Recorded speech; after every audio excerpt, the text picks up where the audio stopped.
ओम शांति। आज की ज्ञान चर्चा के अंतर्गत हम बाबा से वरदान कैसे प्राप्त करें या बाबा से वरदानों की प्राप्ति कैसे होती है उसके बारे में थोड़ी चर्चा करेंगे। वैसे दुनिया में भी अगर देखा जाए तो वरदान प्राप्त करने के लिए मुख्य रूप से 3 बातें होती है या 3 विधियों से अनेक आत्माएं परमात्मा से, देव आत्माओं से या गुरुजनों से वरदान प्राप्त करती है, बड़े महात्माओं से या अपने से बड़ों से वरदानों की प्राप्ति करती है।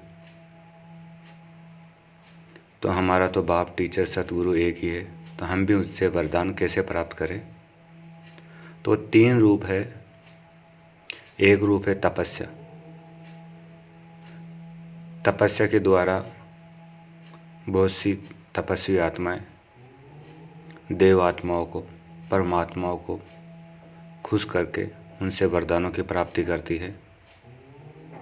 दूसरी विधि है आज्ञाकारी बनना।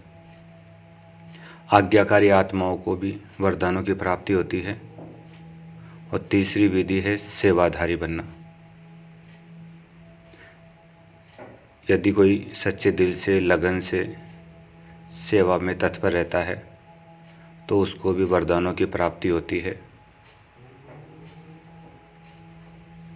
तो यदि हमें भी बाबा से अगर वरदान प्राप्त करने हैं तो हमें भी तपस्वी जीवन बनाना होगा, आज्ञाकारी बनना होगा, सेवाधारी बनना होगा।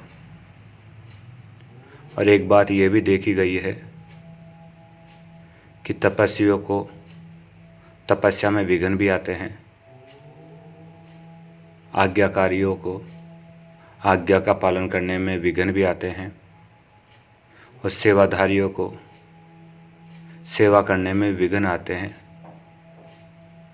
परंतु जिन आत्माओं ने विघ्नों की परवाह किए बिना या विघ्नों को पार करते हुए तपस्या करी है, आज्ञाकारी रहे हैं,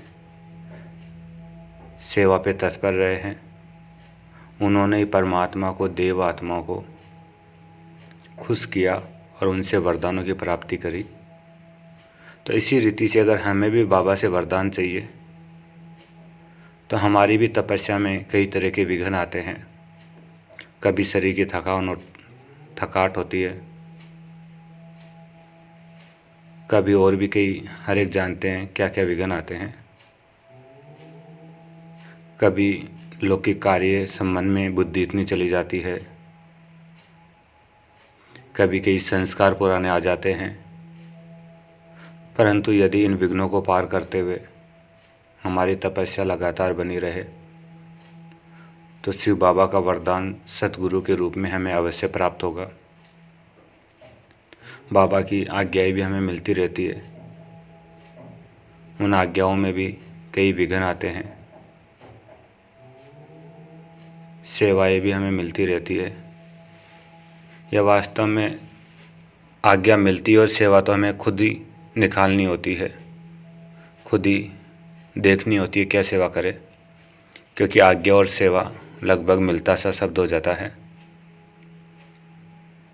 तो इसमें हम सबसे पहले अगर तपस्या की बात करें या बाबा से सतगुरु के रूप में वरदानों की बात करें तो जो अमृत वेले की तपस्या है उस पर हमें विशेष ध्यान देना होगा। अमृत वेले यदि हम अलर्ट होकर बैठेंगे, एक्यूरेट बैठेंगे, विधि पूर्वक बैठेंगे तो सतगुरु के रूप में बाबा के वरदान हमें अवश्य मिलेंगे। हालांकि इसमें विघ्न भी कई प्रकार के आते हैं। कभी किसी कारण से रात को देर से सोना हुआ, कभी कोई सिर दर्द हो रहा है, कभी कोई शरीर की कोई व्याधि आकर्षित कर रही है, कभी आलस आ रहा है, कभी ठंड ज़्यादा है, कई तरह के विघ्न आ सकते हैं। लेकिन यदि हमारा अमृत वेला परफेक्ट होगा, अलर्ट होगा तो वरदानों की प्राप्ति सतगुरु से हमें अवश्य होगी। उसके बाद में पढ़ाई के द्वारा हम टीचर से वरदानों की प्राप्ति कर सकते हैं। स्वयं बाबा भगवान हमारा टीचर है। यदि हम पढ़ाई एक्यूरेट पढ़ेंगे, अलर्ट होकर पढ़ेंगे, रेगुलर पढ़ेंगे, हाँ इसमें भले हमें याद रहे या ना रहे वो अलग बात है, लेकिन रेगुलरिटी, नियमितता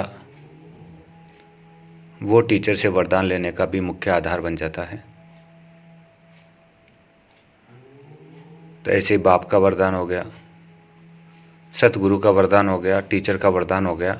और बाप के वरदान के लिए जब रात को हम सोते हैं तो सोने से पहले सच्चे दिल से अपना सारा पोता मेल बाबा को सुनाएं।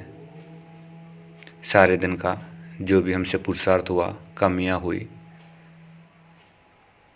वो सब रियलाइज करके अगर हम सच्चे दिल से बाबा को बताते हैं पिता के रूप में, और फिर बाबा को याद करके सोते हैं, तो बाप के रूप में, पिता के रूप में भी भगवान से वरदानों की हमें अवश्य प्राप्ति होती है। और इसके साथ साथ यदि हम सारे दिन की दिनचर्या में भी अलर्ट होकर जो भी हमें बाबा के डायरेक्शन मिलते हैं, चाहे सेवाओं के, चाहे सब स्थिति के, यदि उनका भी हम ध्यान रखते जाएंगे तो ऊपर से शिव बाबा के वरदानों की अवश्य बरसात होगी। बाप, टीचर, सतगुरु एक ही है हमारा शिव बाबा। तीनों के वरदानों की हम अवश्य प्राप्ति कर पाएंगे।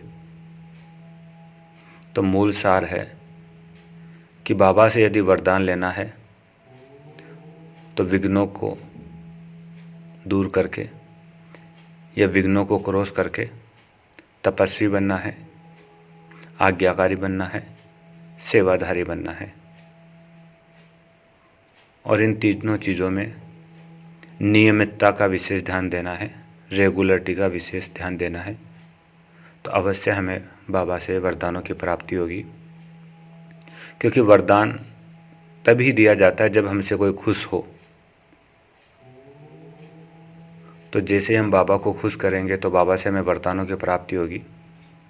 और बाबा खुश हमारी तपस्या से, हमारी आज्ञाता से और हमारी सेवा की भावना से ही खुश हो सकते हैं और होते हैं।